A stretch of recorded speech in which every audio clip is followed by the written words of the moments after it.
아멘, 아멘, 아멘. 감사합니다. 자, 신명기 14장입니다. 자, 신명기 14장 2절, 3절 말씀 중심으로 14장 말씀 보겠습니다. 다르게 살자.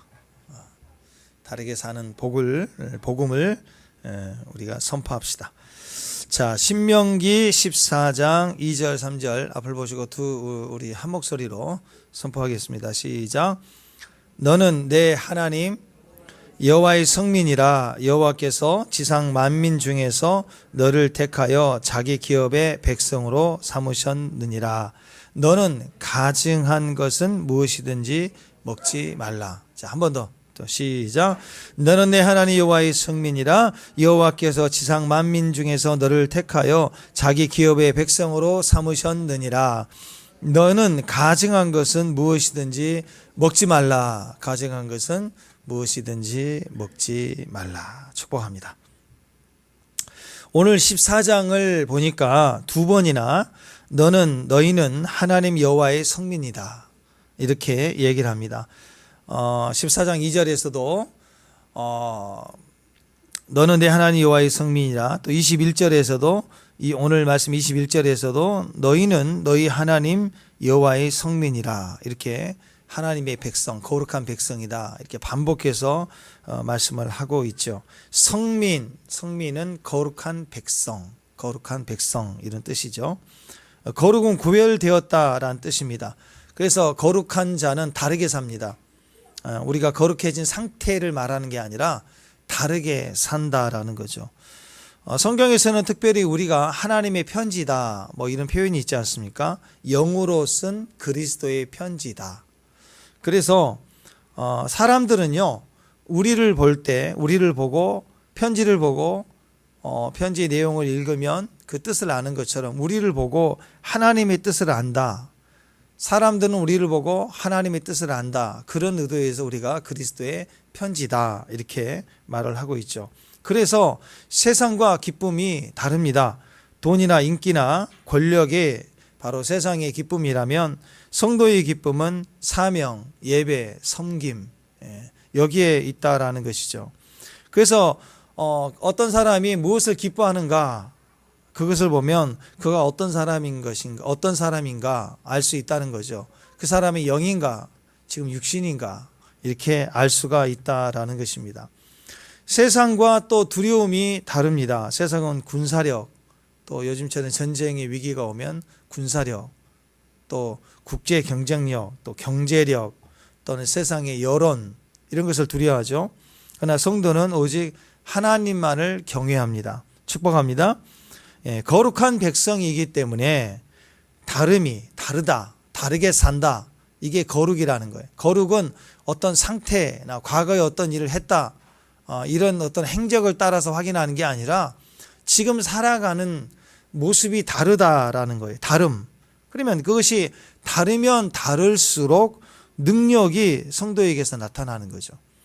여러분 십계명을 주실 때에도 산 주위에 경계를 세워 산을 거룩하게 하라 그랬습니다. 그래서 시내산 주변으로 이스라엘 백성들이 올라오지 못하게 하셨어요. 그것은 바로 성도의 삶이라는 것은 무조건 자유하는 것 같지만 보이지 않는 어떤 테두리가 있어요. 경계선이 있다라는 거예요. 그래서 이 테두리가 있는 삶을 사는 것이 성도입니다. 경계가 있는 삶을 사는 사람이 성도입니다. 그래서 자기 안에는 테두리와 경계가 있어요. 그래서 똑같이 호흡을 하고 먹고 마시는 것 같지만 어떤 것은 먹어서는 안 되고 어떤 것은 먹어도 되고 또 어떤 것은 먹어야 되는 거고 그래서 여러분 모든 날을 똑같이 살지 말라. 세상 사람들과 똑같이 살지 말라. 그게 주일성수예요. 그 다음에 모든 돈을 그냥 똑같이 취급하지 말래요. 그게 11조예요.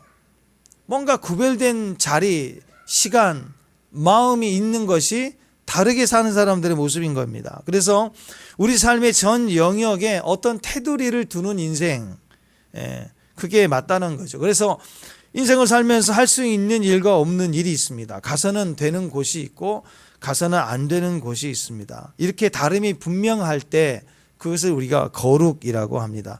그게 성민의 삶, 거룩한 백성으로서의 삶이라는 것입니다. 왜 이렇게 하나님은 우리 일상의 삶에서조차, 우리의 삶에서조차 다르게 살라고 명령하실까? 성경에서 나라는 존재는 독립적인 나가 아닙니다. 우리는 철저히 피조물이에요. 피조물이라는 것은 절대 스스로 서 있을 수 없어요. 내가 다 잘 알고 내가 다 성장했고 이제 내가 뭐든지 다 할 수 있는 것처럼 이렇게 어른이 된 것처럼 하지만 인생은 피조물입니다. 피조물은 절대적으로 도움이 필요해요. 축복합니다. 그래서 나라는 존재는 하나님의 또한 소유, 내 스스로 독립적인 주권을 가진 게 아니고 우리는 소유된 백성이에요. 하나님이 우리를 소유하셨어요. 하나님의 보물의 존재로서의 나라는 것입니다. 그래서 아주 특별한 하나님의 보물로서 하나님 우리를 지켜주시고 하나님 우리를 인정해 주시는 그런 경계가 있다라는 거예요. 우리가 하나님의 피조물이라는 것은 경계가 있다는 거예요. 여러분 쓰다가 버려야 되겠다. 쓰레기 취급할 때는 그냥 버리죠. 아무데다 두었다가 그냥 버리는 거예요. 그러나 특별한 소유, 지금 내가 쓰는 물건들은 다 위치가 있어요. 제 위치가. 그 중에서 특별히 내가 보물처럼 여기는 것은 꼭 그 장소에 꼭 두는 거죠. 아주 보호하고 경계를 세워서 이렇게 깨지지 않도록 선이 잘 닿지 않는 곳에 이렇게 두기도 하죠. 그래서 하나님 우리를 거룩하게 부르셨다. 우리를 다르게 취급해 주셨다라는 것은 우리는 우리 삶을 인격으로 살아가는 데 있어서도 경계가 있어야 되는 거예요. 축복합니다. 네. 자, 그래서 성민은 하나님의 특별한 소유다. 보물 같은 존재다. 내 소유, 내 소유다 할 때 히브리 말로 세굴라라고 그랬습니다. 세굴라. 특별한 보물이다. 너는 나의 특별한 보물이다. 이게 세굴라입니다. 세굴라. 그래서 하나님은 자기 백성을 보물처럼 여기시죠. 아주 가장 소중함으로 여기시는 거예요. 그래서 자기 백성을 소중한 보물로 여기신다. 여기서 나온 게 선민사상이에요. 너는 나의 거룩한 백성이다. 세굴라, 보물 같은 백성. 이런 개념이 하나님의 특별한 소유로서의 선민사상이 여기에 나온 거예요. 그래서 하나님은 그저 바라만 보기만 해도 막 기쁜 거예요. 그죠? 바라만 봐도 그냥 기쁜 거예요. 축복합니다. 우리 엄마들은 아시죠? 아들이 아니에요. 아들. 그냥 바라만 봐도 10원짜리 20원짜리 지 애비 닮았다고 이제 왼수 그러다가도 보기만 해도 그냥 어이구 세굴라. 보기만 해도 그냥 바라보기만 해도 막 기뻐. 그게 선민사상에서 나온 거예요. 사실은 이스라엘은 진짜 조그만하고 싸가지 없고 진짜 고집 세고 아주 징글징글해요. 그 민족성을 보세요. 그 양하고 똑같아요. 그 짧은 다리가 얼마나 길다고 다리 자랑하고 째려보고 노려보고 흙어보고 더울까봐 붙어 있고 추울까봐 붙어 있어야 되는 떨어져 있고 흘겨보고 째려보고 노려보고 시기 질투하고 양 눈 보셨어요? 소 눈은 얼마나 이쁜지. 소 눈은 사람 눈 같아. 닭똥눈물째 뚝뚝 떨어진 거 보면. 염소 눈은 무슨 사탄의 눈 같아. 사탄은 본 적 없지만 눈이 얼마나 못생겼는지 몰라요. 아주. 거기다 흘겨보고 째려보고 곁눈질하고 위아래 보고 시기 질투 미움 양양거리고 또 거기다 눈까지 나빠. 뭘 알아보지도 못해 또. 근데 또 다 안 돼. 딱 하나 목자 음성은 잘 알아. 음성을 잘 듣고 가는 거야. 섞여 있어도 가자 그러면 자기 목자를 따라가는 걸 보면 그게 능력인데 근데 거기에는 택함의 은혜가 있다는 거죠. 하나님이 그를 보물처럼 여겨주시는 택하심, 그게 거룩이에요. 거기서 거룩한 선민사상이 나온 거예요. 그래서 여러분 우리의 삶에 어떤 상황에서도 내가 내 자신을 볼 때 참 비참하고 가능성 없고 정말 포기하고 싶고 우리 자신이 그릴지라도 우리의 존재의 출발은 항상 세굴라에서부터 출발하는 거예요. 너는 나의 소유다. 너는 나의 특별한 보물이다. 여기 이 선민사상의 중심에서부터 우리가 출발해 가야 됩니다. 이게 선민사상이에요. 그런데 이스라엘 백성들은 이렇게 얘기해 줬더니 다 까먹고 선민의식으로 삽니다. 선민의식을 가지고 우월감으로 가지고 되지도 않는데 막 이방인들, 다른 사람들의 이웃들을 원수로 여기고 개로 여기고 되게 거룩한 척해요. 여호와의 성민이라는 의미는 하나님 앞에서의 어떤 우월감을 가져라, 다른 사람 앞에 큰 우월감을 가져라는 뜻이 아니라 거룩하라, 거룩한 삶을 살아라, 다르게 살아라 라는 부르심이에요. 근데 그 부르심으로 가는 게 아니라 상대와 나를 비교하면 자기를 우월하게 높여가는 그런 교만으로 갔다라는 거예요. 그러니까 선민은 거룩한 백성이다. 이건 우월의 차원이 아니라 거룩입니다. 그러니까 교만이 아니에요. 겸손으로 가야 돼요.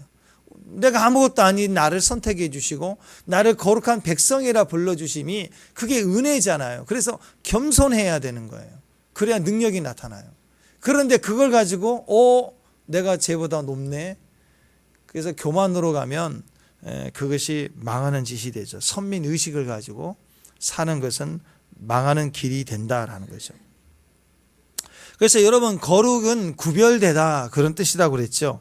다르다, 다르게 구별되었다. 그러면 다르게 사는 게 선민이지 절대로 우월감으로 자랑으로 가서는 안 된다라는 것입니다.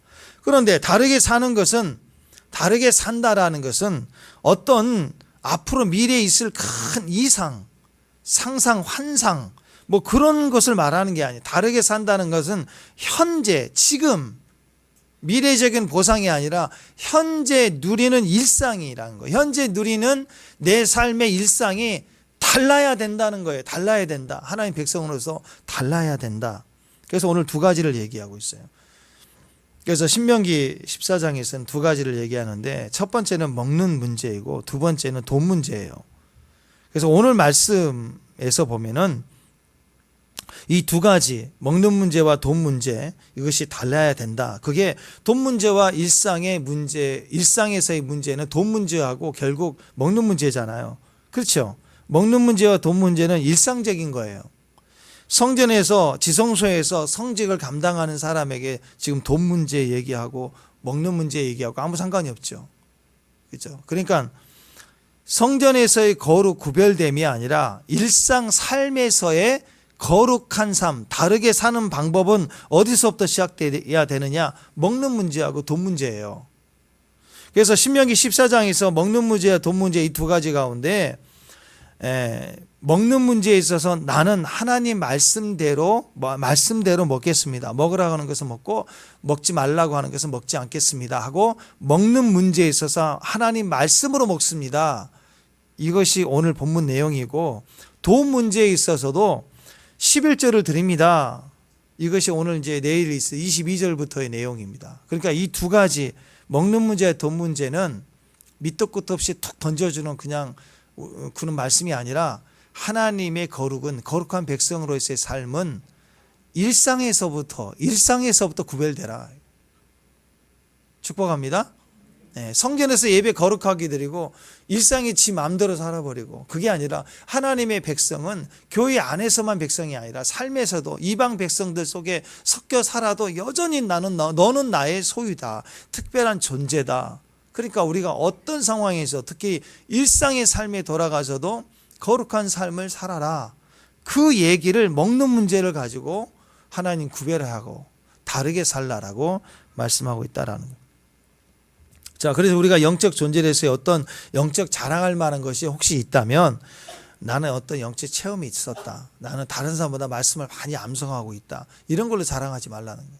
진짜 영적 자랑을 하고 싶으면 먹는 문제와 돈 문제에서부터 이것이 달라야 된다는 거예요. 그 다름이 자랑이 돼야 된다는 거예요. 보여주는데 막 예배 기도 잘하고 어떤 분은 기도를 잘하고 그러면 부럽기도 하죠. 또 기도의 능력 있는 거 보면 닮고 싶고. 근데 그것이 우리의 가치가 아니라는 그건 성전 안에 이거 여러분 기도를 잘할 수도 있지만 기도를 잘하는 것보다 응답이 더 있는 게 더 낫는 거 아니에요? 그게 진짜 기도의 능력 아니에요? 한 3시간 동안 기도를 이렇게 치기만 하면 기도하는 내용이 책이 되는 사람이 있을 수 있겠죠. 말을 얼마나 잘하는지.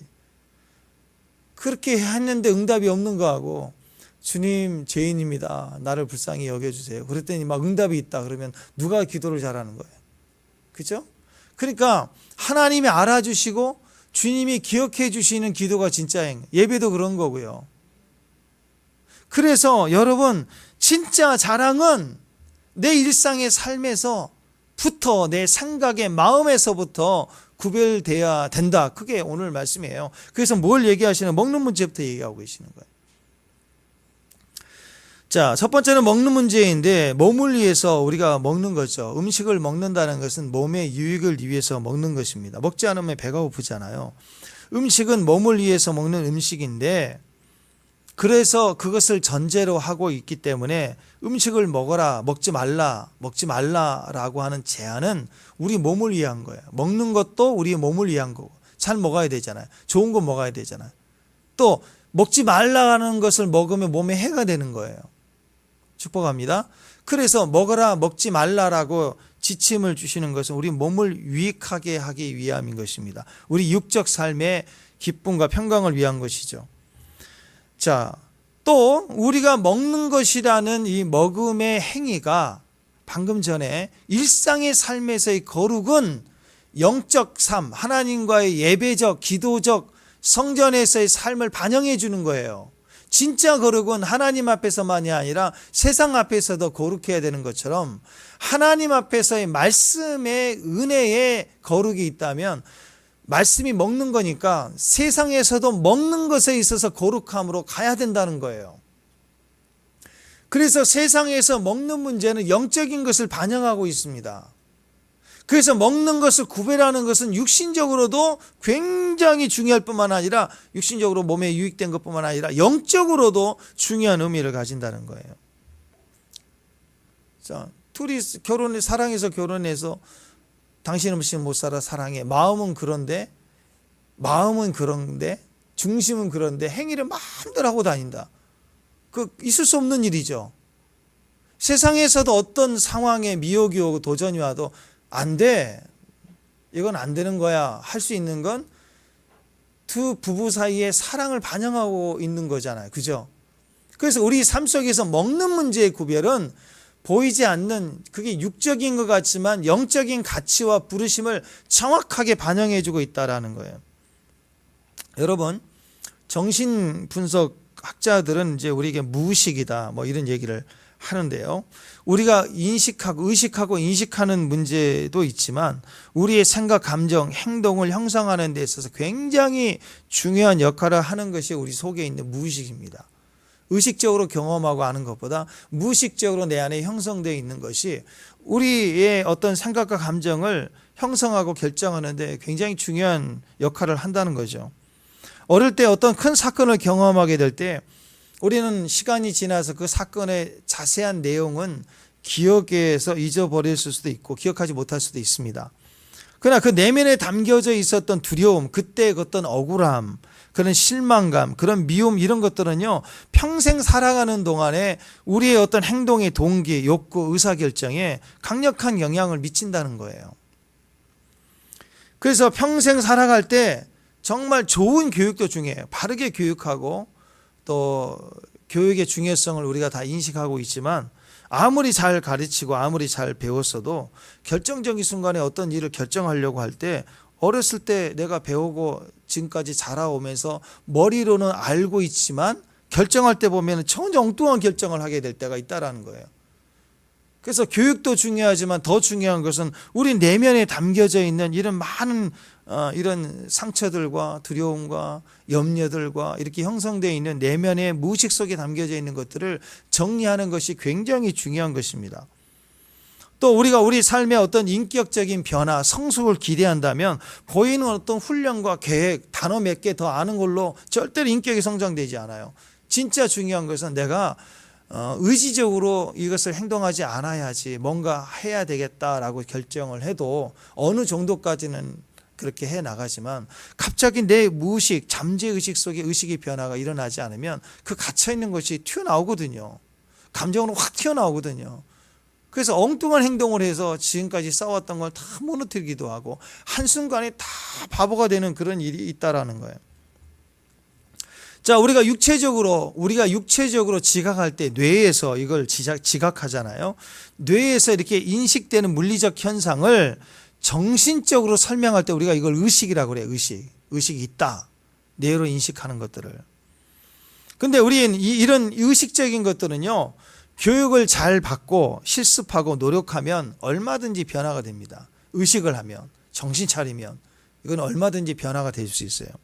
그런데 우리 육체 내면에 있는 혼이에요. 지, 정의, 생각, 마음, 의지, 이 속에 있는 혼의 의식 속에 담겨져 있는 것들은요, 자, 예를 들어서 어떤 두려움이 내 안에 반복적으로 경험한 어떤 환경에서 내 안에 두려움이 계속 쌓여져 있다 그러면 이 두려움의 의식이 강력해질수록 다중인격처럼 이렇게 남아있다가 평소에는 안 드러나요. 그러다가 내 삶에 들어온 자극이 한번 오면 이제껏 쌓아졌던 두려움 의식이 나처럼 드러나요. 나 못해 안 해 하고 그냥 누가 봐도 그게 왜 못해? 하는데 자기는 아무것도 못하고 도망가 버리는 거죠.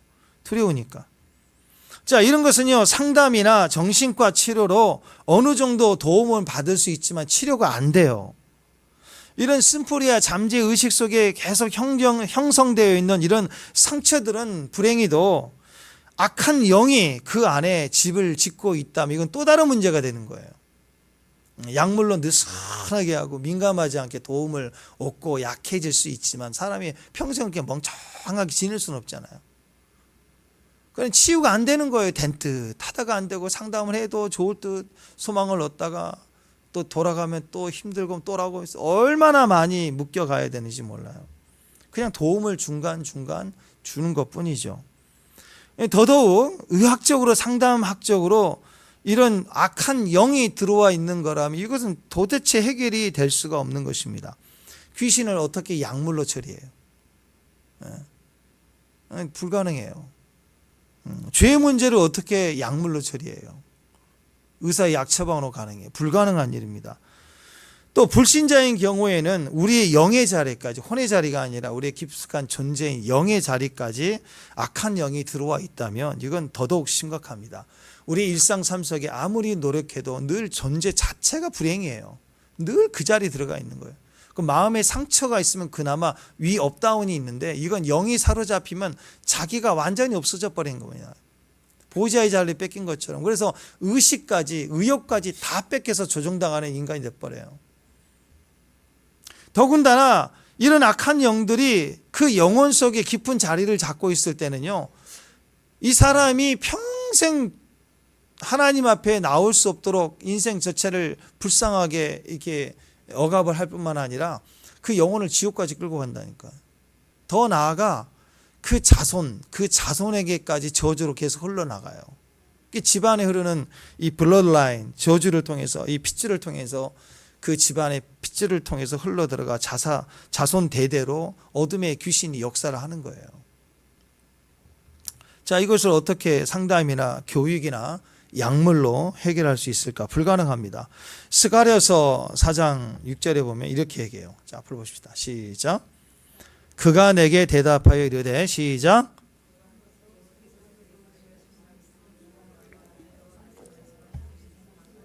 힘으로 되지 아니하고 능력으로 되지 아니하고 오직 나의 영으로 되느니라.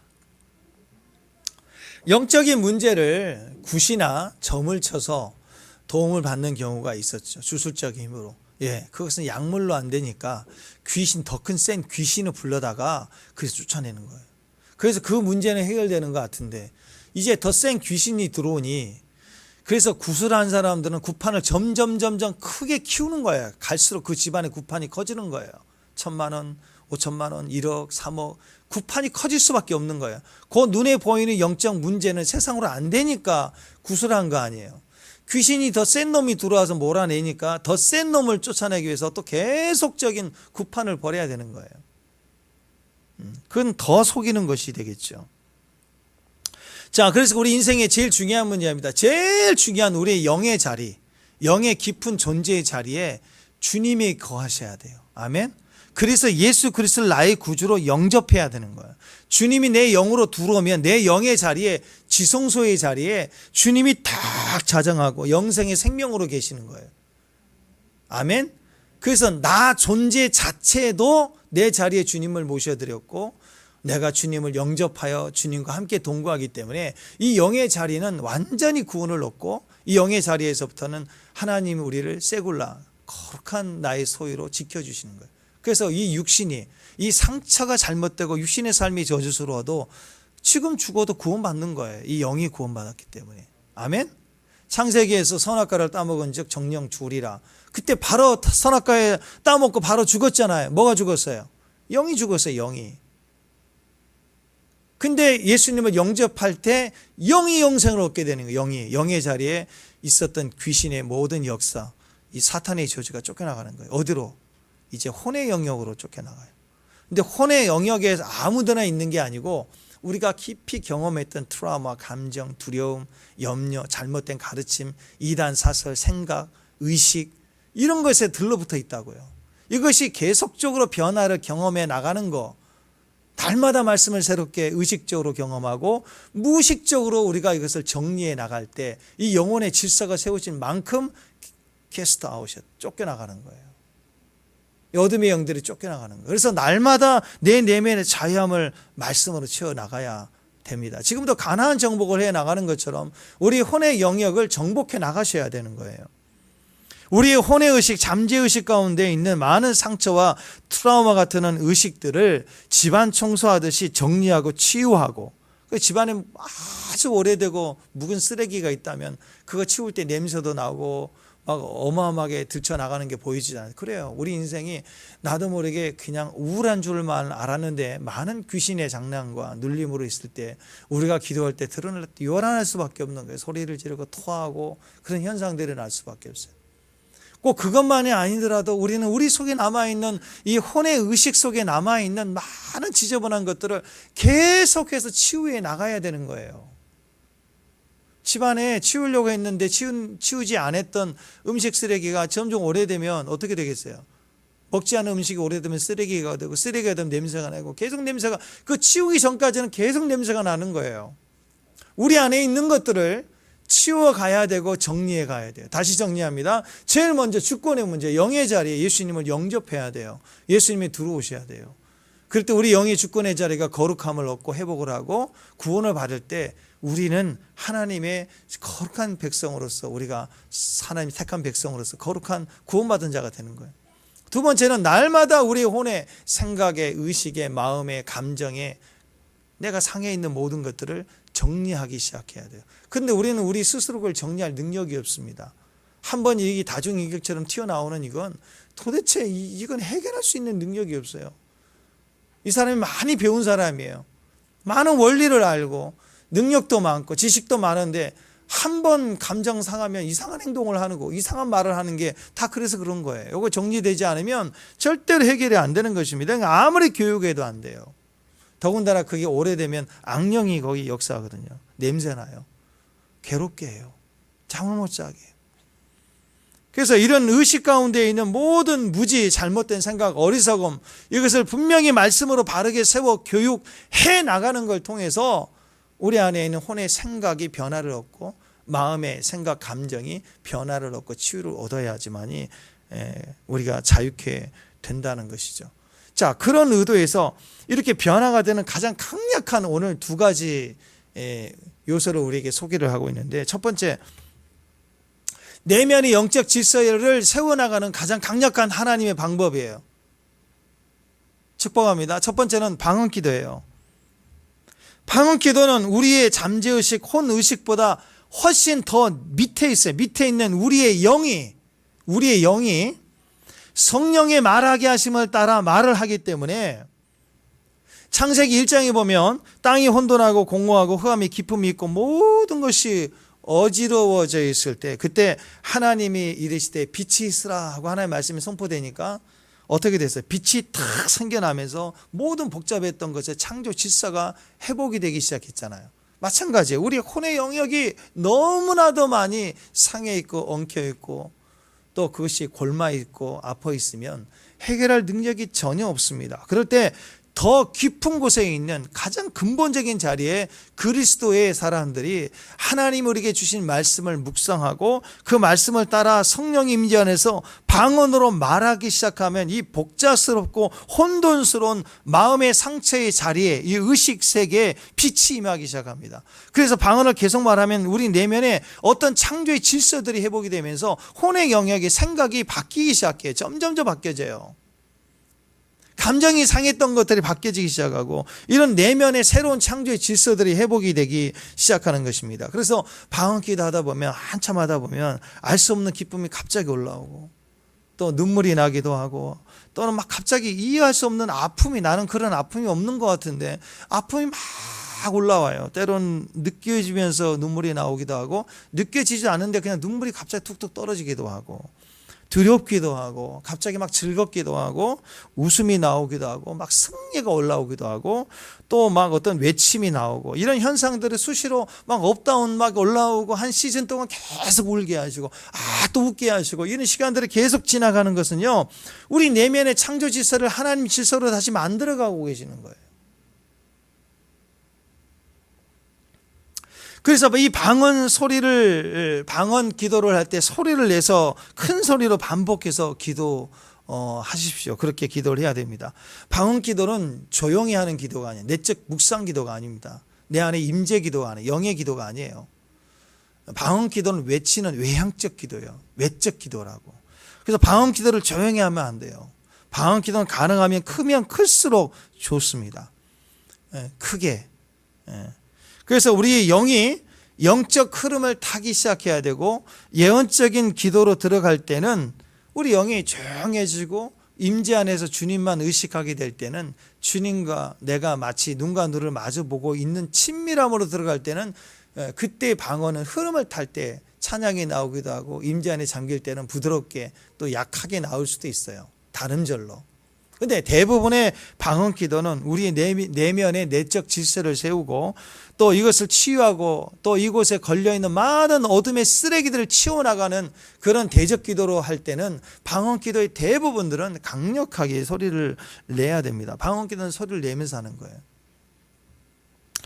오랫동안 우리 안에 숨겨져 있었던 모든 의식들, 감정들이 막 그럴 때 올라오면서 마치 이렇게 휘 저으면 호수면에 있었던 그 찌꺼기들 올라오는 것처럼 방언 기도를 하면 이게 막 거세게 올라오거든요. 올라오는 것들을 거세게 방언으로 해나갈 때 그 영이 그 안에서 질서를 잡아가면서 하나님 걸러내시면서 찌꺼기들 토해져 나가는 거예요.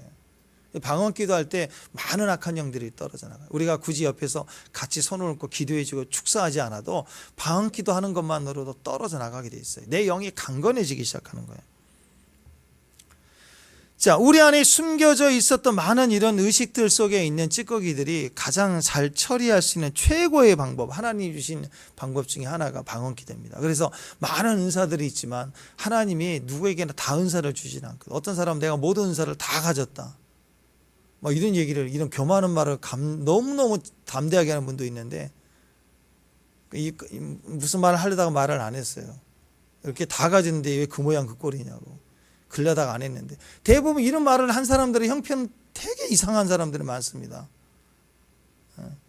그러니까 그렇게 하지는 않아. 하나님은 몸의 은사를 주었기 때문에 각자에게 적절한 몸의 은사를 통해서 연합하게 하고 하나 되게 하는 거예요. 근데 이상하게 방언의 은사만큼은 모든 사람에게 거의 다 주셔. 사모하면 다 주셔. 왜? 누구에게도 어떤 은사를 받고 어떤 사역을 하기 전에 제일 중요한 건 뭐냐면 그 사람의 내면의 존재 자체를 변화되고 치유하는 데 가장 중요한 수단은 방언 기도이니까. 우리의 잠재의식과 무의식을 연결시키고 변화시키는 능력은 성령의 은혜입니다. 성령밖에 할 수 없어요. 근데 그 성령이 우리가 믿음으로 방언 기도할 때 제일 많이 우리를 도와주세요. 성령과 연합하는 최고의 방법, 시작은 방언 기도인 거예요. 그래서 우리가 방언 기도를 하면 성령이 우리 내면을 제일 먼저 만져주시고, 그리고 우리가 보통 트라우마라고 얘기하는, 그리고 우리 안에 상처라고 얘기하는 것들을 만져주신다는 거예요. 예전에 어떤 분이 방언 기도만 하면 막 손을 가지고 머리 이 앞부분 전두엽을 막 만지고 때리고 만지고, 이걸 계속, 목사님 제가 이거 왜 해야 되는지 모르겠지만 기도만 하면 손이 올라가서 자꾸 그래요. 그리고 몇 달 그러더니 자염을 얻었어요. 어떤 큰 트라우마가 있어가지고 불만 보면 막 심장이 멈추고 움직이지 못하는. 나중에 제가 그럴 수도 있구나 생각을 했는데 나중에 의학자들 얘기하는 걸 보니까 다큐멘터리를 보니까 어떤 큰 트라우마가 걸리면 이 전두엽 부분에 영향이 뇌가 형성을 한대요. 그래가지고 그 중요한 의학적 치료 중에 기억의 영역에 영향력을 조금 도움을 주는 방법 중에 이 눈을 갖다가 왔다 갔다 하는 게 있어요. 불을 이렇게 보면서. 그것만 해도 이 전두엽에 자극이 돼서 두려움, 흥분이 사건 속에 자유함을 준다라고 하더라고요. 그래서 우리는 몰라요. 왜 기도할 때 손이 가는지, 왜 가슴에 가는지, 손에 가는지, 머리에 가는지 모르지만 기도할 때 자연스럽게 이끌어 주시는 대로 가는 것도 다 그런 거예요. 방언할 때 몸에 있는 현상들 다 어떤 의미들이 있는 거예요. 그래서 여러분 방언 기도를 하셔야 됩니다. 방언 기도를 하면 많은 시간을 보내게 하시는 경우도 하나님이 때로는 우리에게 그런 시간들을 계속 보내게 하시는 일도 우리 내면의 이야기들을 더 아름답게 정리해 주시고 치유해 주시고 회복시키실 때 그럴 때 우리에게 그런 시간들을 보내게 하신다라는 거예요. 그래서 여러분 처음 방언 받았을 때 또 방언 기도를 또 어느 순간 계속 하게 하실 때는 매일 우리 내면이 다뤄지도록 깊이 붙들고 방언해야 돼요. 그럴 때 소위 말해서 기도줄이 잡힌다. 그래서 방언을 하면 방언 그 기도를 내가 멈추지 못할 만큼 계속 나오게 하시거든요. 그때 내 내면의 질서들이 회복해져 가는 거예요. 그러니까 여러분 방언 기도 하셔야 됩니다. 두 번째가 몸의 수고인데요. 이것도 굉장히 중요합니다.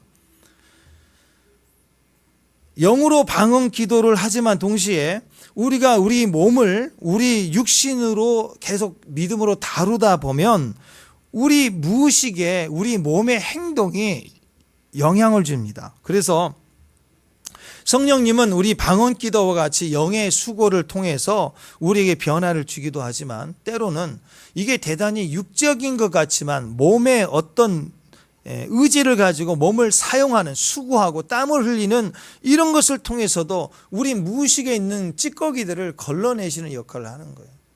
그래서 영적으로 방언 기도와 같이 내 내면의 깊은 곳에서 성령이 말하게 하심을 따라 방언을 막 이게 무슨 기도인지도 모르는 기도 제목을 정한 기도가 아닌 방언으로만 기도하는 시간들을 해 나가는 걸 통해서도 우리 영의 우리 혼의 잠재의식에 있었던 찌꺼기들을 정리하고 질서를 세워 나가기도 하시지만 때로는요 눈으로 의식적으로 말씀을 생각해야 돼요. 생각하고 고민하고 그리고 하나님 뜻대로 살려고 노력하고 몸을 들여서 헌신하고 말씀을 바르게 배우는 거 이거 굉장히 중요한 거예요. 영적으로도 깊이 들어가고 기도하지만 동시에 육신적으로도 몸을 들이는 걸 통해서 변화가 돼요. 그래서 영적 싸움이다 그러면 이 두 가지 같이 해야 됩니다. 여러분 안에 어떤 진짜 이건 영적 싸움이다. 특히 이제 여러분이 방언을 하시거나 어떤 임재 안에 깊이 들어갈 때 보면 갑자기 막 이런 그 옛날 시골 집이 보이고 뭐 저도 한참 그런 데가 있었는데 그럴 때가 있어요. 그렇게 보일 때 조상의 어떤 영적 쓴뿌리들이나 저주들이 보일 때가 있어요. 그런 시기 들어봐요. 토하고 막 흘러나오고 내가 너 할아버지다 하고 막 보이고 막 그럴 때가 있다고요. 그 시기들이 있을 때 그때 이와 같이 어떤 영적 전쟁이다 싶을 때 딱 두 가지. 무조건 생각하지 마세요. 방언 기도를 통해서 주님 붙들고 계속 나가는 거예요. 동시에 두 번째, 육신적으로 내가 해야 될 일을 열심히 해야 돼요. 직장 가야 되고 집에서 설거지 해야 되고 청소해야 되고 교회 와서 맡은 일 해야 되고 축복합니다. 학생은 공부해야 되고 자기 할 일을 하는 것이 영적 전쟁. 이게 같이 가야 돼요. 이건 무슨 기도원에 가가지고 뭐 작정해서 기도해서 싸워서 이길 그런 문제가 아니라 진짜 영적 전쟁은 항상 일상에서부터 변화의 시작이에요. 이 두 가지가 같이 가는 거예요. 몸의 수고를 통해서 무의식의 변화가 일어나고 하나님의 기적의 변화들이 일어난다라는 거예요. 그래서 헌심이 아니라 헌신이라고 그랬죠. 몸을 드리라. 그래서 방언 기도하라, 찬양하라 이런 음성만 주시는 게 아니라 방 청소해라. 그리고 너 밖에서 달리기 좀 하고 와라. 이런 성령의 음성이 들린단 말이에요. 이게 영적인 거예요. 왜냐하면 영이 고장나거나 심하게 눌려있거나 내 안에 감정이 나를 두렵게 하거나 우울해질 때는 이상하게 육신을 죽여버리는 거예요. 못하게 해요. 안 하게 해요. 이게 마귀의 역사라고요. 그럴수록 게을르면 안 되는 거예요. 그럴수록 할 일을 더 해야 되고 그럴수록 더 열심히 먹고 열심히 청소하고 운동하고 그렇게 가는 거예요. 몸을 들여 움직이고 또 순종하면 몸만 변화되는 게 아니라 우리의 영혼의 깊은 곳까지 다뤄지고 변화가 되는 거예요. 그래서 이스라엘 백성들은 헌신을 통해서 속사람을 변화시키는 과정이 필요했다. 그래서 율법을 삶 속에서 지켜라라고 계속 생활 지침을 주는 거예요. 아니, 하나님이 뭐가 부족하다고 그 영광스러움을 불기둥과 구름기둥으로 보여줄 만큼 강력한 임재만, 야, 필요 없어, 다 들어와, 24시간 내 앞에서 임재 안에 있어야 돼. 그럴 수 있잖아요. 근데 그렇게 안 하세요. 하나님과 관계 속에서 드려야 될 제사와 예배를 드리되 나머지는 일상에 가서 화목하게 하고 억울하지 않게 하고 가난한 자 없게 하고 말씀대로 살아내는 거룩함이 되라. 그걸 통해서 전체가 회복이 되고 치유되고 자유함을 얻게 되는 거예요. 하나님이 주신 율법은 우리의 헌신을 통해서 순종할 때 우리 영혼이 이상하게 강해집니다. 육신은 움직이는데 영이 강해져요. 그래서 예수님을 먹어야 돼요. 말씀을 먹어야 돼요. 예수님은 뜯어 먹어라 그랬잖아요. 살과 피를 마시고 씹어 먹어라. 성찬에 참여하고 교제하고 함께 떡을 뗄 때 우리 몸만의 유익이 아니라, 먹는 것으로 몸만의 유익이 아니라 영적인 유익까지 우리 안에 큰 유익을 얻게 된다라는 거예요. 반대로 마귀의 말을 따라서 선악과를 먹으면 어떻게 돼요? 자, 먹는 문제가 생겼어요. 마귀의 말을 따라서 선악과를 먹었어요. 그럼 우리 영혼이 상합니다. 우리 영이 상해 죽어요. 그래서 마귀는 금식 중인데 예수님에게 와가지고 야, 돌덩이를 떡덩이 되게 하라. 또 먹는 거 시험하잖아요. 마지막 때 적그리스도가 666이라는 표를 가져다가 먹는 문제, 현실적인 일상의 삶에 두려움을 주고 우리를 타락하게 하는 거. 그걸 먹으면 영이 타락한다니까. 영이 죽는 거라요. 그래서 먹게 하는 거예요. 먹어서만 안 되는 거죠. 그래서 몸의 일이 먹는 문제로 완전히 사망당하고 죽는 일이 생기기도 하고 성찬식처럼 먹는 문제 때문에 영의 회복을 얻고 강해지기도 한다는 거예요. 그러니까 그리스도인에게 있어서 먹는 문제는 너무나 중요한 문제입니다. 누구랑 같이 먹을 것인가, 어떤 걸 먹을 것인가, 이런 것들이 너무너무 중요하다는 거예요. 예수님께서도 마태복음 4장 4절에 보면 이 신명기 8장에 있었던 말씀 똑같이 인용했어요. 자, 시작. 예수께서 대답하여 이르시되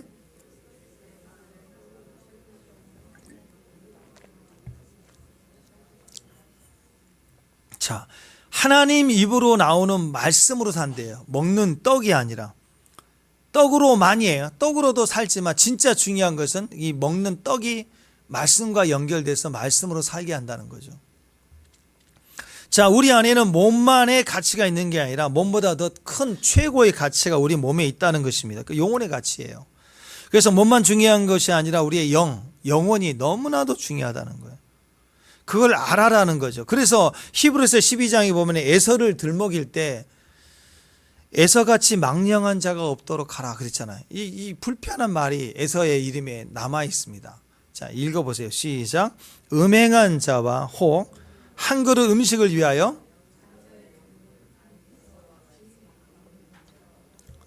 자, 에서가 누굽니까? 한 그릇 음식을 위해서 장자의 명분을 팔았다. 영적 가치를 팔았다. 육신을 위해서 영적인 걸 버린 거예요. 에서는 몸뚱이로 살려고 하다가 망령된 자가 되고 말았다. 이게 성경의 이제 기준인데 자기 몸의 소망을 위해서 자기 육신을 위해서 더 중요한 가치, 영적 가치를 버리는 바보짓 하지 말라. 하나님을 팔아먹느냐 이거예요. 이거. 그래서 얼마나 망령된 자가 됐느냐 이렇게 나오지 않습니까? 그러니까 몸이 중요하지만 몸만을 유익할 때, 몸만을 위해서 움직일 때 우리는 영적 가치라는 소중한 것을 다 버리게 되면 그때 우리는 망한 자가 된다라는 거죠. 오늘 신명기 말씀에서 먹는 거 잘 먹으라는 거예요. 잘 먹으라는 것은 먹어서는 안 되는 건 먹지 말라 그렇게 얘기를 하고 있습니다. 이런 제한은 우리의 자유를 억압하는 게 아니라 우리를 더 큰 자유로 몰아가는 축복이 되는 것입니다. 자세히 보면은 하나님이 오늘 말씀에 먹지 말라라고 말씀하신 것들을 살펴보면 사실 왜 하나님은 이렇게 우리를 먹는 것까지 자유를 주시지 않는가? 하나님 왜 그냥 다 먹게 하시지? 이렇게 불평하는 사람들이 있는데 자세히 한번 보세요. 하나님 먹으라고 먹지 말라고 하신 내용들을 쭉 보면 별로 먹고 싶지도 않아요. 올빼미 먹고 싶어요? 근데 말만 하면 뭐 못하게 했다고 난리를 치는데 뭐 올빼미 꼭 먹어야 돼요? 박쥐, 부엉이, 올빼미 누가 요즘 이런 거 먹어요? 거기다 좋아요. 치즈 얹었다고 합시다. 치즈 얹어서 먹는 박쥐 눈깔.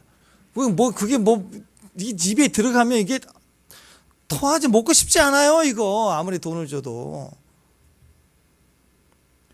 먹어라, 먹지 말라 이렇게 쭉 나오는데 이거 정리해 보면은요.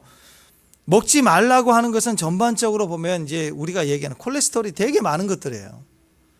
후진국 전통 스타일 뭐 일명 뭐 스테미나식 뭐 이런 거 보면 대부분 음식들이 좀 괴상하고 요상한 거 많잖아요. 진해, 정갈, 뭐 지렁이 뭐 그렇게 좋지 않잖아요. 먹고 싶어요 그거? 풍뎅이 뭐 어떤 바퀴벌레 같은 거 막 이런 거.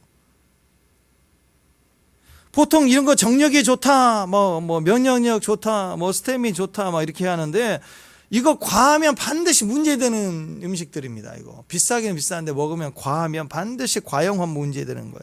특히 요즘에는 건강 보조 식품들이 얼마나 잘 나옵니까? 다 박사들이 만든 거 아니에요, 그죠? 그렇게 좋은 게 너무 많아요. 그러니까 굳이 무슨 박쥐 먹고 올빼미 잡아 탕 끓여 먹고 그걸 할 필요가 없어요. 오히려 혐오스럽고. 그건 몸을 위한 게 아니라고. 그러니까 이런 음식들을 보면은 참 애매한 음식들이고 거부감이 되는 그런 음식들이죠. 대부분 이런 종류의 음식들은요 100%입니다. 심혈관 계통에 문제를 일으키는 겁니다. 콜레스테롤도 높고 혈관 계통에 기름기 쌓이고 또 쌓이면 막히고 터지고 굳어지고 심장이나 뇌혈관 또 막히고 터지고 그렇게 하는 거예요. 그러니까 오늘 결론이에요. 그냥 먹지 마세요. 그런 거. 아니 먹어도 돼. 자기 몸 생각해서. 근데 그냥 먹지 말아요. 굳이 그 성경적으로 볼 때 먹어도 돼요. 우리는 다 먹을 수 있어요. 구약 시대가 아니니까. 근데 먹지 말아요. 먹지 않는 게 좋아요. 왜? 그거 빼놓고 먹을 게 너무 많아. 좋은 게 너무 많아요. 자, 오늘 메시지는 우리가 하나님의 거룩한 백성으로서 가증한 거 먹지 말라 그랬어요. 여러 종류들이 나오고 또 어떤 판단의 기준들이 또 여러 가지 있겠지만 먹을 만한 짐승들 굽이 갈라지고 뭐 색임질도 해야 되고 뭐 그 중에서도 또 부정한 것들이 또 있죠. 근데 물고기 중에서도 뭐 지느러미야 비늘이 있어야 된다. 뭐 이런 기준들이 오늘 말씀 쭉 나오지 않습니까? 근데 신약에 사는 이 신약 시대에서는 이런 종류들을 문자 그대로만 적용해서 먹으라 먹지 말라라고 얘기하는 건 무리가 좀 따르죠. 또 그게 크게 와닿는 메시지는 아닌 거예요. 그래서 오늘 또 이걸 보면서 또 먹지 말라 그랬으니 오늘 또 돼지고기 안 먹는다. 뭐 저번에 또 피 안 먹는다. 순대 안 먹는다. 그걸 먹어야 됩니까? 뭐 따지지 말고 그냥 드세요. 드시고. 성경과 전혀 상관없어요. 드시고 싶으면 드시고 좀 안 먹고 싶으면 또 드시지 마시고. 그걸 또 누가 먹는다. 순대 먹었네. 목사님이 순대 먹었다. 피 먹지 말라 그러는데 그 얄팍한 성경 지식 갖고 이렇게 얘기하지 말고 신약 시대에 우리는 믿음으로 다 먹을 수 있어요. 먹으세요. 근데 먹지 말라 그러면 먹지 말고 굳이 혐오스러우면 먹지 말아요. 거기 성경 얘기하지 말고. 자, 이렇게 문자적으로 먹으라 먹지 말라라고 하는 것을 그렇게 하지 말고 지금 우리에게 있어서 이 메시지의 핵심은 자유로움이에요. 영적 자유로움.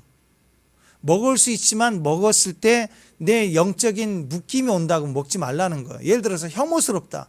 그게 무슨 귀신이 달라고 올빼미는 무슨 뭐 귀신이 뭐 역사하는 동물이고 뭐 이상한 거 어디서 들어가지고 공작은 교만이고 뭐 그래가지고 아니 공작 안 먹고 싶어요. 무슨 교만의 상징이니까 안 먹고 싶은 게 아니라 그냥 안 먹고 싶다고. 그러니까 그 영적 가치 제발 거기다 묶어서 얘기하지 말고 자유로움이에요. 불편하면 혐오스러우면 안 먹는 거예요. 먹지 말고 먹고 싶으면 먹고 믿음으로 먹고. 자, 예수님께서도 그랬습니다. 다 먹으라 그랬어요. 다 먹으라. 그러면서도 먹어도 되는데 알고 먹으라 그랬어요. 알고 먹으라. 그 전제에. 자, 지금 우리도 마찬가지입니다. 먹되 몸 귀한 줄 알고 먹으라. 내 몸의 가치를 알고 먹으라. 이게 무슨 뜻인가? 예수님께서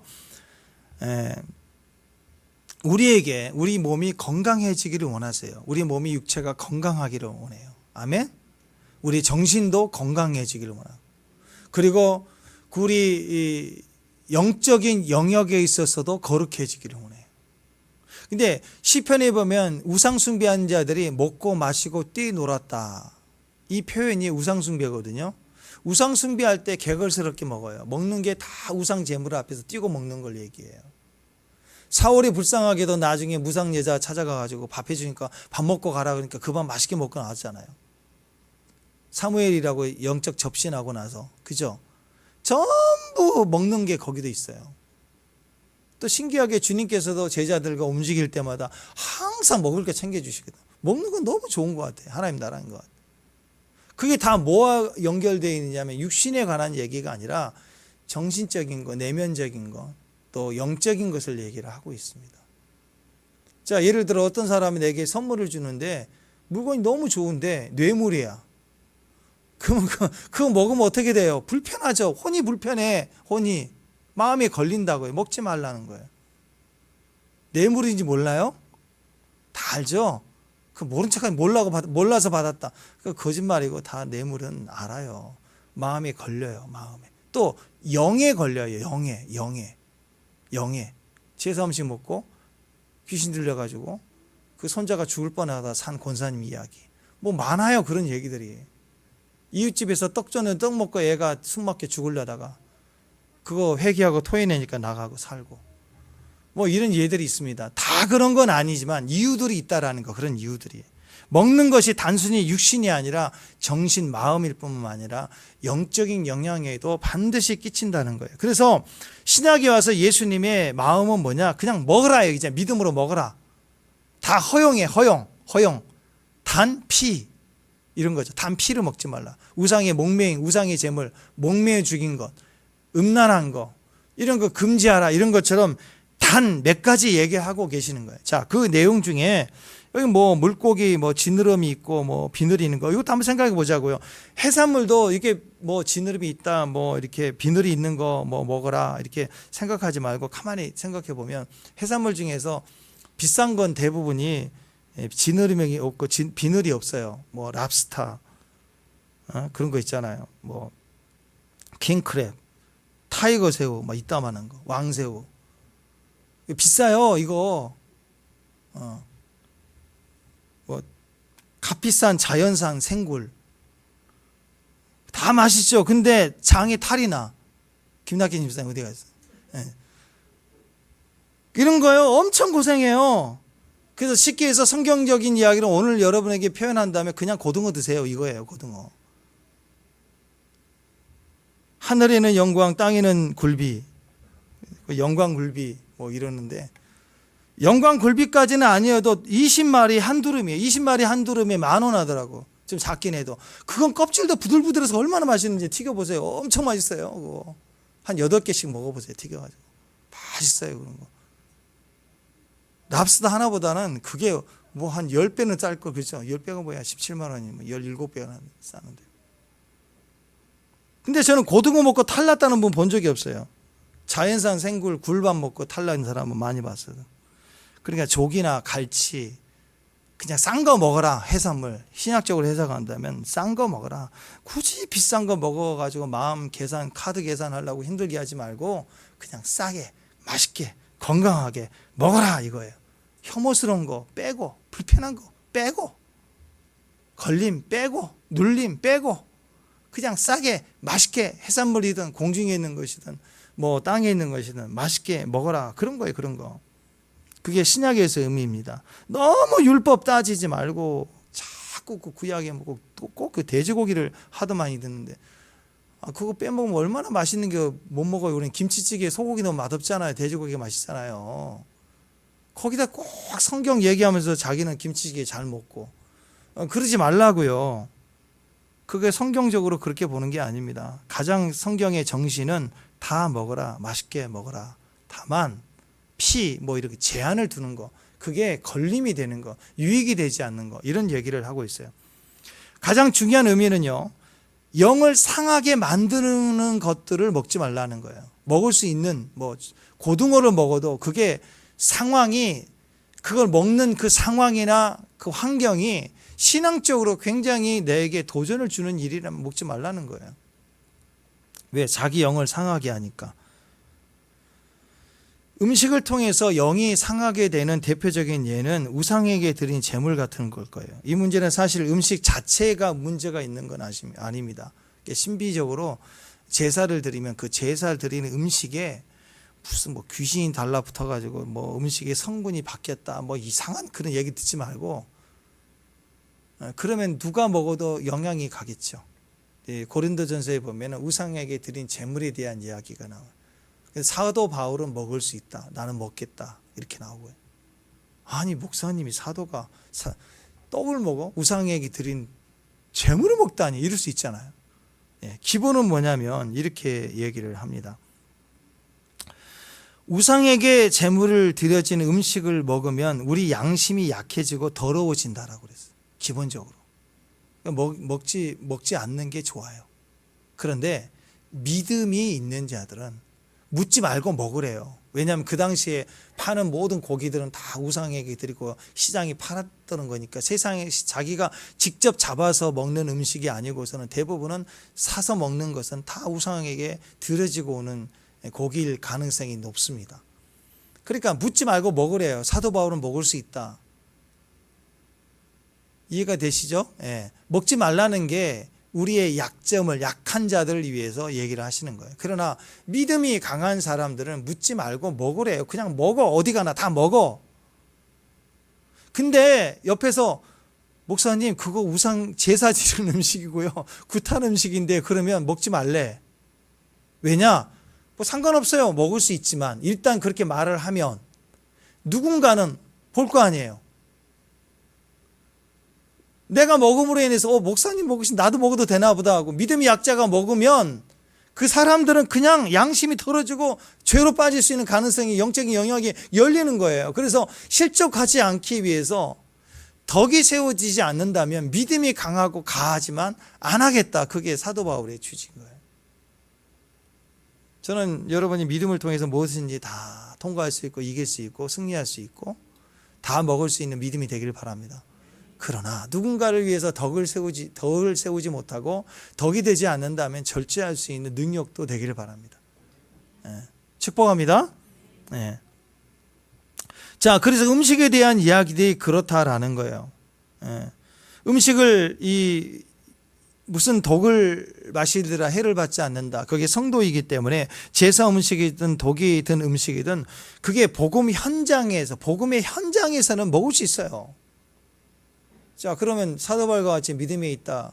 그 목사님은 아무데나 뭐 점집에 가서 밥 먹고 뭐 구탄 데서 먹고 산에 뭐 이렇게 떡 싸놓고 제사 드리는 거 간 거 있으면 떡이다 하고 떡 먹고 더러워서 안 먹어요. 저 안 먹어. 먹을 수 있어도 안 먹어요. 먹을 필요가 없죠. 그죠? 먹을 게 너무 많으니까. 그런데 아주 특수한 선교 현장 같은 경우에는 그럴 경우가 있어요. 아주 미정적이나 뭐 이렇게 전도하러 가는 그 입장에서 자기 마을 환영할 때 주는 술, 이거 음식 먹지 않으면 우리 친구를 안 받아들이겠다. 뭐 그럴 때. 아니면 그 데이브 호드 목사님처럼 콜레라 걸려서 다 죽어가는데 예수 전하라고 하니까 그 사기치고 있다고. 우리는 이렇게 죽어가는데 당신이 믿는 신이 하나님이 진짜 하나님이면 우리 이 우물 먹고 우리는 다 죽었는데 이 물 당신 먹어봐. 먹고 나서도 배탈 안 나고 죽지 않으면 복음 전할 수 있어. 먹어라. 그럴 때는 먹어야 되잖아요. 우상에 드린 제물이든 뭐든 먹는 거에 먹었는데 안 아프니까 복음 증거하고. 그런 현장에서 특수한 상황에서 복음 현장에서 믿음으로 우리는 다 먹을 수 있어요. 독이든 음식이든 제사 음식이든 그런 걸 얘기하는 것이 뭐 제사 음식 뭐 쫓아다니면서 막 먹고 다니겠다 그런 건 아니잖아요. 그죠? 그래서 여러분 우리에게는 그런 것이 있다라는 거. 예를 들어서 또 누가 저한테 와가서 목에 칼을 대면서 너 술 마셔, 너 이 한 잔 안 마셔, 안 마시면 너 죽어 하고 막 당장 죽이려고 한다. 그건 뭐 저라도 먹어야죠. 안 그래요? 술 먹어. 너 안 먹으면 죽어. 그러면은 먹으셔야지 어떻게 해요? 안 마시면 죽으니까. 못 마시는 술이지만 먹어야죠. 어떻게 살고 싶으니까. 안 그래요? 예. 그런데 만약 거기다가 의미를 부여해서 넌 목사니까 카메라 찍을 거야. 그리고 너는 목사니까 이거 먹는 순간 너는 예수님을 부인하는 거야. 예수님을 부인한 거야. 그러니까 먹어. 그리고 의미를 부여했다 그러면 죽더라도 안 먹어야죠. 무슨 말인지 모르겠어요? 그죠? 예. 무엇이든지 가능해요. 무엇이든지. 그러나 거기 의미가, 신앙적 의미가 거기에 들어가 있고 거기에 하나님에 대한 의미가 들어가 있다. 그러면 우리는 모양이라도 싫은 거예요. 모양이라도. 그러니까 굳이 그 토시 문자대로 먹는다, 먹지 말라 그렇게 가면 그게 안 되는 거예요. 예. 그렇게 가지 말라. 어떤 사람은 성경을 말씀 그대로만 지켜서 살아야 된다. 이렇게 너무 이렇게 문자대로 얘기하는데 그런 많은 문제가 생길 수 있습니다. 성경에 에이즈란 말이 없잖아요. 코로나 뭐 이런 거 없잖아요. 그러면 기도하면 안 되죠. 그거 나오면 안 되죠. 안 나와, 성경에 안 나와 있는 거 어떻게 나와요? 안 그래요? 그러면 또 어떤 목사님이 그런 얘기 하길래 제가 그랬어요. 성경대로 믿는다 그래서 자꾸 방언 얘기하니까 시비를 걸길래 제가 그런 얘기를 했어요. 그런 목사님이 성경에 있는 대로 여자들 머리 길지 않으면 머리에 수건 쓰고 예배 드리라 그랬는데 성경이 분명히 나와 있는데 지금 목사님 교회에서는 다 수건 쓰고 하시냐고 다. 그럼 천주교지 뭐. 그 하나님의 교회에서 그러고 있거든요. 천주교에서도 그러고. 성경이 있지만 안 하는 게 있잖아요. 그럼 성경적으로 산다 보면 그렇게 해야지. 또 기름을 바르라 그랬는데 요즘 기름 바르고 제가 기름 바르고 기도했더니 또 이 목사님 이단이냐고 누가 예전에 그런 적이 있는데 성경이 있는 얘기인데 왜 그렇게 우리 교회가 안 하면 안 하는 것처럼 이단시 하느냐. 그러니까 사람의 말은 자기가 원하는 대로 성경 구절을 꿰맞추는 경우가 너무너무 많은 거예요. 다 가능합니다. 아멘? 네, 다 가능해요. 그러나 걸림이 되면 어떻게? 내 믿음이 안 돼서 걸리면 하지 마세요. 그리고 나는 믿음이 됐지만 누군가에게 덕이 되지 않으면 하지 마세요. 그게 믿음의 길이라는 것입니다. 우상에 대한 재물을 먹어도 되는가, 먹으면 안 되는가, 이런 고린도 교회에서 이 문제에 있어서 사도 바울은 먹을 수 있다, 나는 먹는다. 그러나 누군가 실족하거나 덕을 세우는 데 있기 때문에 실족하거나 덕이 세우지 않는다면 먹지 말라. 그 얘기입니다. 먹는 것 때문에 탐심, 욕심, 원망, 시비, 혐오, 시험 들지 않게 문제가 될 만하면 먹지 말라. 이거 먹지 말라. 그 뇌물이든 뭐 물건이 음식이 혐오스럽든 뭐 몸에 좋지 않든 또 어떤 음식은 좋잖아요. 어떤 음식 뭐 소고기 뭐 이렇게 비싼 거 이렇게 스테이크로 나오면 맛있잖아요. 근데 내가 지금 약을 먹고 있고 혈관에 문제가 있다 그러면 안 먹어야죠. 안 그래요? 누구에게는 되지만 나한테는 안 될 수도 있는 거고 또 혐오스러우면 먹지 말고 개인적인 이유든 전체적인 이유든 내 안에 걸림이 되고 덕이 되지 않는 것은 먹지 말라. 먹지 말라. 제발 한 끼 더 먹자 해갖고 그냥 거기다 욕심 부리고 시비 걸고 뭐 싸우고 그리고 원망과 시비 만들고 그렇게 만들지 말라라는 거예요. 그게 육신인 것 같지만 영적인 의미를 부여하고 있다라는 것입니다. 자, 우리가 먹는 것 중에 최고의 축복은 성찬입니다. 아멘. 성찬의 의미를 넓혀서 우리가 표현하는 건 교회에서 형제 자매들이 모여서 먹는 예찬이에요. 주일날 같이 먹는 예찬. 떡 하나 나눠 먹는. 꼭 성찬식이 아니더라도 함께 교제하고 떡을 떼고 나눠 먹는. 저는 가끔씩 보면 너무 교회에서 먹으면 이렇게 맛있는지 몰라요. 그리고 또 어떤 분들은 또 그냥 모일 때 자기 집에 어떤 맛있는 거 뭘 했는데 하나씩 들고 오셔서 같이 나눠 먹고 할 때 그 맛도 특별히 맛있더라고요.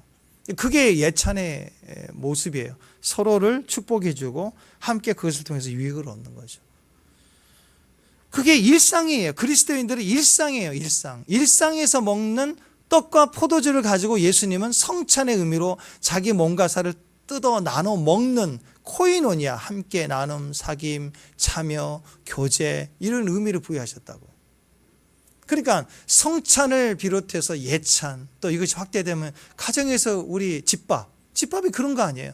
찌개 하나 같이 뭉쳐서 이게 그립다고요. 이게 직장인들 아시잖아요. 밥 먹을 때마다 메뉴 정하는 것도 힘들어. 돈도 비싸지만 메뉴 정하는 것도 얼마나 힘든지 몰라. 맛없어도 회사가 좀 커서 이렇게 구내식당 해주는 게 편하지. 그 줄줄줄줄 나가서 먹고 오는 것도 힘들어요. 그것도. 그러니까 집밥이 얼마나 귀한지 몰라. 이게 다 무슨 의미냐? 일상의 질서지만 영적인 질서 축복이 담겨져 있는 의미가 있다라는 거예요. 그거 놓치면 안 된다 그 얘기입니다. 하나님이 베풀어 주신 은혜와 은사, 능력, 재능도 다 마찬가지입니다. 음식만이 아니 일상에서 우리가 좋은 것, 옳은 것, 맞는 것 또박또박 따지는데 그거 옳은 것 얘기하다가 우리 영이 상하고 힘들고 덕이 되지 않으면 하지 말라는 거예요. 네. 자, 고린도전서 10장 23절 한번 읽어보세요. 자, 시작.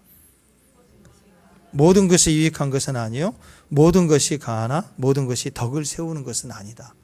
또 시작. 그런지 형제들아 어찌할까? 너희가 모일 때마다 찬송시도 있고 가르침도 말씀도 있으며 계시도 있고 방언도 있으니 통역함도 있나니 모든 것을 덕을 세우기 위해서 모든 은사를 베풀어 주셔도 그 은사의 쓰임은 덕이 돼야 돼요. 덕이. 재능, 은사, 섬김이 자꾸 시비와 원망과 욕심을 만들어내면서 하면 하지 말라는 거죠. 먹을 수 있으나. 그러니까 먹는 문제 하나 가지고 우리 일상의 삶의 거룩을 회복하고 연합을 풀어가는 방법들을 오늘 말씀해 주고 있는 거예요. 여러분, 세상에는 매일 살아가야 될 기본적인 의식주뿐만 아니라 세상에는 참 좋은 게 너무너무 많습니다. 근데 그것이 아무리 크고 화려하고 유명하고 좋아도 그게 우리의 궁극적인 목적이 될 수가 없어요. 물론 그것이 있으면 누리세요. 네. 걸어가는 것보다 차가 있으면 더 좋죠. 차도 더 좋은 차를 살 수 있으면 좋을 거예요. 그죠? 더 편하고 좋으니까. 누릴 수 있는 만큼 누리세요. 그 의식주의, 그 즐거움이 우리에게 하나님 주신 축복입니다. 우리 환경과 경우에 따라 허락하심이기 때문에 맛있게 드시고 좋은 거 먹고 불편하면 먹지 말고 그런 자유가 그리스도 안에 있는 거예요. 다만 그걸 충분히 누릴 수 있는 자리가 됐어도 내 누림이 누군가에게 불편하고 힘들면 그것을 먹지 않는 지혜도 필요하다. 그러면 그것이 거절이 되라. 이거 거절. 안 먹겠다. 뇌물 안 먹겠다. 불편하죠. 모르는데. 에? 그런 얘기가 있어요. 우리 목사님들이 선물 주면 공직자들이 잘 받아요. 왜? 걸릴 일이 없으니까. 그러니까 이번에 정치 사건도 그래도 터진 거 아니에요. 그러니까 문제는 그 사람이 진짜 목사냐 아니냐가 문제지.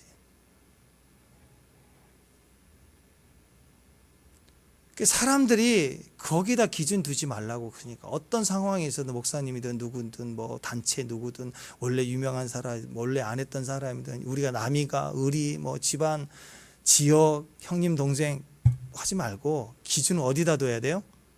내 중심에 두고 이게 걸림이 되면 어떤 음식이든 어떤 선물이든 받지 마세요. 거절하라는 거예요. 걸림이 되면 다 받을 수 있다는 전제 속에 받지 말고 불편함은 만들지 말고 선택하지 말고 거절하고 모든 음식은 임의로 다 먹으세요. 근데 피를 먹지 말라는 제한이 있다는 걸 알아야 해요. 꼭 피만이 아니라 제한이 있어야 됩니다. 모든 것을 다 다닐 수 있어요. 다니세요. 아멘? 그러나 제한이 있는 것도 알아야 돼요. 이 세상 삶에서 뭐든지 다 할 수 있어요. 다 하세요. 주님 안에서. 아멘? 그게 자유의 자유. 경계가 있단 말이에요. 그래서 모든 음식을 임으로 먹으라. 그러나 피를 먹지 말라. 그 얘기고요. 동산의 모든 실과를 다 맛있게 먹으라. 그러나 중앙에 선악을 알게 하는 나무를 먹지 말라. 이 제한이 있는 것이 성도이에요. 이 원칙을 가지고 살아나는. 내 마음의 중심에 걸림이 되는 것은 굳이 어떤 이름, 어떤 그 종류가 아닐지라도 혐오든 불편함이든 내가 약함이든 믿음이 되지만 누군가가 걸림이 되든 덕이 안 되든 뭔가 내 안에 피가 보이면 내 안에 뭔가가 걸림이 있으면 덕이 되지 않으면 스탑하는 거예요. 스탑. 그게 지혜자이고 능력자인 거예요. 이게 그리스도인의 정신입니다. 성전에서뿐만 아니라 일상에서도 하나님을 잘 섬기는 사람이 성미예요. 일상에서도 그런 기준, 걸림의 기준을 두고 사는 사람이 거룩한 백성들이에요. 그래서 먹는 것이 신앙입니다. 먹는 것이 신앙이에요. 먹는 걸 보라고요. 선민사상은 우월을 나타내는 게 아니라 거룩이고 다름이라고 그랬죠. 하나님의 말씀을 가지고 다르게 사는 삶, 어디에서? 일상에서 사는 삶을 보면 우리가 구별을 할 수 있다라는 것입니다. 성찬은 먹어야 되는 신앙입니다. 아멘. 근데 피는 먹지 말아야 할 신앙이에요. 모든 음식은 먹어야 되는 거예요. 믿음으로 다 먹을 수 있어요. 그러나 걸림이 되거나 덕이 되지 않거나, 그게 우상의 제물, 그 종류 보지 말라니까 이제는. 그죠? 예. 제사 음식인데 보지 말라고요. 네. 먹으세요. 먹는 신앙이에요. 먹는 신앙. 대신에 내가 믿음이 약하면 걸리면 먹지 말고, 그건 나에게 있어서 피니까 먹지 말고. 나는 먹을 수 있어요. 근데 이게 누구에게 걸림이 되면 또 안 먹겠다. 이게 자기 안에 제한을 둔 신앙을 말하고 있는 거예요. 성찬은 먹음으로써 임재를 흐르게 하고 영이 흐르게 해요. 성찬은 먹을수록 참여할수록 임재가 흘러요. 축복이 흘러가는 거예요. 근데 피는 내가 먹어버리면, 내가 취해버리면 영이 막혀요. 임재가 막혀요. 축복이 막히게 돼 있어요. 형제를 무시하고 나 혼자 할 수 있다고 치고 나가는 거 막히는 거예요. 다. 그건 자유가 아닌 거예요. 주 안에서의 자유죠. 그래서 금지, 피 먹지 마라, 이거 어기면 하나님의 흐름도 막히고 내가 그것을 임의로 취하는 것이 되네. 선악과를 따먹는 것이 되기 때문에 나 때문에 온 질서가 파괴돼요. 선악과 따먹었더니 온 땅의 질서가 다 파괴됐잖아요. 가족관계 다 파괴됐잖아요. 하나님이 준 이 여자가 막 핑계하고 당장 싸움이 일어나고 그 아들은 또 동생을 죽이고 그런 일들이 계속 일어나는 것입니다. 교회 안에서도 청년들이 또 젊은 사람들이 영적인 은혜를 맛보고 찬양하고 할 때도 예전에 그랬거든요. 들으면 안 된다. 이 세속적인 악기 안 된다. 그래서 그 흐름을 취해버린 거예요. 그러니까 그 찬양이 다 죽어버리고 청년들이 떠나가고 막 그런 일들이 벌어진 것처럼. 생명은 흘러가야 돼. 기도는 흘러가야 돼요. 그걸 내가 임의로 뭐 이것을 막아버리고 취해버리고 못하게 하고 그러면 안 돼요. 교회는 계속해서 이런 액체들이 흘러가야 돼요. 교회는 액체가 흘러가야 돼요. 교회에서는 액체가 흘러가야 됩니다. 눈물이 흘러가야 되고 몸에 또 땀이 있죠. 땀이 흘러가야 되고 몸에 피가 계속 흐르는 곳이 교회입니다. 액체가 흘러가는 몸은 죽은 몸이에요. 살아있는 싱싱한 우리 시우같이 싱싱한 아이들은 땀이 나. 얼마나 땀이 나. 막 가만히 지금 예배 내내 가만히 앉아있는 걸 내가 오빠 지금까지. 왜? 건강하거든요. 이게 땀이 나. 땀이 나의 생명이라니까. 조용히 기도해도 가만히 이렇게 있으면 죽어가는 사람이 지금. 기도할 때 그때 땀이 안 나요. 기도하는데 왜 눈물이 안 나요? 내 눈에 눈물이 마르면 감사나 영적인 영감이 떨어진 거예요. 눈물 말씀 볼 때 핑 돌고 감사하고 살아있는 영적으로 싱싱한 사람은 이 새 액체가 흘러야 돼요. 겟세마네 동산에 주님이 세 가지 흘렸잖아요. 똑같아요. 셋 중에 하나는 흘러야 돼. 길 가면서 피 흘리고 다니면 좀 그렇지만 눈물을 흘려야죠. 땀을 흘려야지 현장에서. 이게 살아있는 사람이라고요. 악하고 게으른 종 이놈아, 일하기 싫으면 먹지도 말라 그랬잖아요. 이런 사람들은 땀은 안 흘려. 일해야 될 종이 땀은 안 흘려. 시키기만 하고. 눈물을 흘려야 될 때 눈물을 흘려야 됩니다. 또 피를 흘려야 될 때 피를 흘려야 돼요. 체코의 종교 개혁자 이안 후스 유명하잖아요. 화양당할 때 뭐라고 그랬어요? 입술로 증거하였더니 이제는 피로써 증명하노라. 얼마나 유명해요. 지금도 국경일을 세웠잖아요. 이분 때문에. 네? 그 순교의 모습 멋지지 않습니까? 땀이든 눈물이든 피는 흘려야 될 때 흘려야 그게 진짜 크리스찬입니다. 피를 먹지 말라 그 말은 피를 취하지 말라는 거예요. 네가 금지시키지 말라. 네가 임의로 틀지 말라. 임의로 만들어내려고 힘쓰지 말라. 흐르게 하라. 너와 너의 가족, 네 성도들이 땀이 흐르게 하고 눈물이 흐르게 하고 피가 흐르게 하고 그래야 그 몸이 건강하고 싱싱해.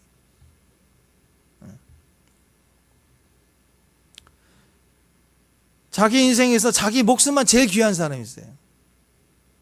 자기 인생에 자기 목숨만 제일 귀한 사람, 제일 불쌍한 사람이 사명도 없고 비전도 없고 오직 자기만 있는 거예요. 그러니까 이런 사람들은 어떻게 해서든지 땀을 안 흘리려고 해요. 빨대 꽂고 있으려고 해요. 남 흘린 것만 막 시키려고 그러지 안 하려고 그래요. 이런 사람들은요, 눈물 흘리는 게 싫어합니다. 찔러도 피 한 방울 안 나온 사람이라고 해요. 근데 주님 믿는 사람은 피를 흘리고 다녀요. 땀을 흘리고 다니고 눈물이 흘리고 다니고 촉촉히 항상. 그러니까 교회가 일주일 내내 조용히 아무도 없어요. 그럼 죽은 교회 같아. 가끔씩 보면은 엥엥 소리가 나서 뭔 소리냐고. 그래서 모르겠다고. 그렇게 내려가 보면 또 어제도 우리 또 집사님 와가지고 또 발판 자르고 붙이고 막 땀 흘리는 소리가 있다고. 이렇게 누군가 왔다 갔다 뭐하고 뭐 할 때 교회가 살아있잖아요. 움직임이 있잖아요. 집에서도 사람이 살아있을 때는 막 이렇게도 해보고 저렇게도 해보고 지지고 볶고 요리도 하고 나눠 먹고 같이 먹고 웃음소리. 이게 살아있는 거예요. 눈물이든 땀방울이든 피는 흘러야 돼. 희생이 있어야 되는 거죠. 이것이 우리를 하나님의 생명의 현장임을 증명해 주는 거예요. 일상에서의 거룩이 그거인 것입니다. 땀이든 눈물이든 피든 항상 흘리는 사람이 되십시오. 몸에는 군인 냄새가 나야 돼요. 거룩한 땀 냄새가 나야 돼요. 거룩한 눈물의 냄새, 피 냄새가 나야 됩니다. 성전에서뿐만 아니라 일상에서도 하나님을 잘 섬기는 사람이 진짜 선민이죠. 거룩한 백성으로 하나님의 축복, 하나님 축복된 축복이 임하기를 주님의 이름으로 축원합니다. 다 같이 자리에서 일어나서 채워주세요. 찬양하고 마칩니다. 다 같이 일어나십시오.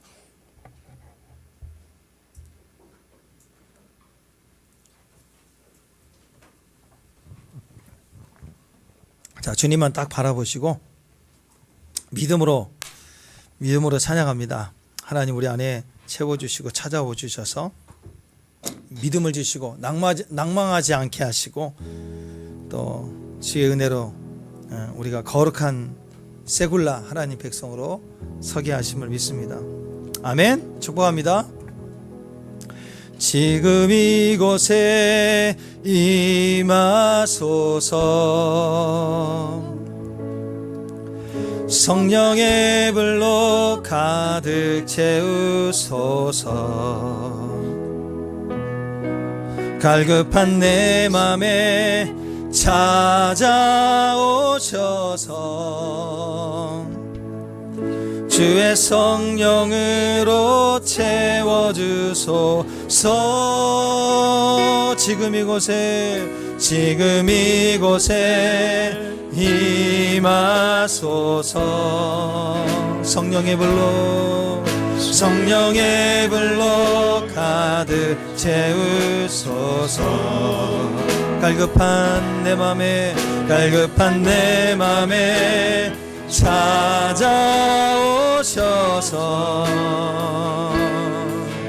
주의 성령으로 채워주소서.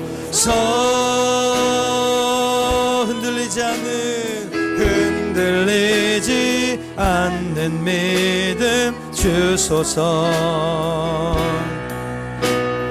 낭망하지 않는 믿음을 자백하는 마음 내게 주소서. 내 안에 주님 채워주소서. 흔들리지 않는 믿음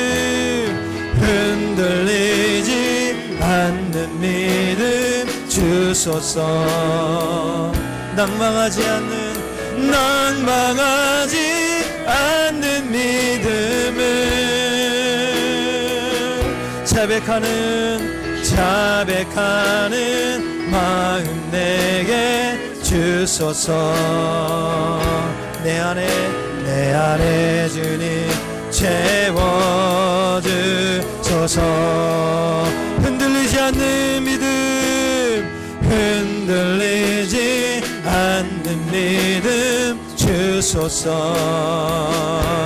낭망하지 않는 믿음을 자백하는 마음 내게 주소서. 내 안에 주님 채워주. 한 번 더 믿음으로 고백합니다. 흔들리지 않은 믿음 주소서. 흔들리지 않는 믿음 주소서. 낭망하지 마세요. 낭망하지 않는 믿음을